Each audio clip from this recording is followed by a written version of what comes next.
Aujourd'hui est une grande étape dans l'histoire de cette zone de protection naturelle agricole et forestière, qui est une zone qui a été créée en 2010 et dont le périmètre a été finalisé en 2013.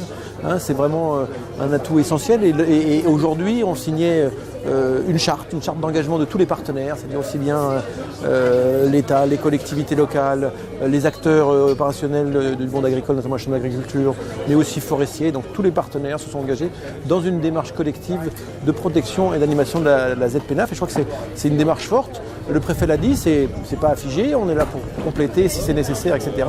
Et donc on est vraiment cette dynamique-là et c'est un moment assez fort parce que c'est le résultat d'un travail collectif qui montre que tous les acteurs sont engagés dans la protection de ce territoire-là, qui est un atout formidable d'ailleurs pour le projet de Paris-Saclay. Donc on est vraiment dans cette dynamique-là.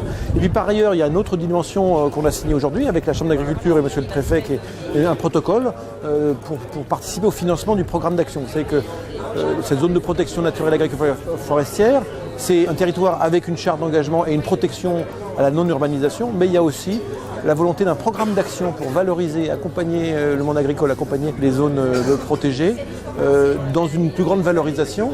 Et nous avons signé aujourd'hui avec la Chambre d'agriculture et monsieur le préfet un protocole qui fait que les financements que l'on est censé faire en termes de compensation agricole, nous les flécherons, et c'était la volonté qu'on a essayé de pousser, nous les flécherons sur les actions agricole du programme d'action global. Donc, ce travail-là est collectif et je me réjouis qu'on avance favorablement dans ce territoire où le monde agricole d'ailleurs a une dynamique très forte, aussi bien économique qu'en termes d'innovation, qui rejoint parfaitement l'objectif de ce territoire qui est le territoire d'innovation de la France.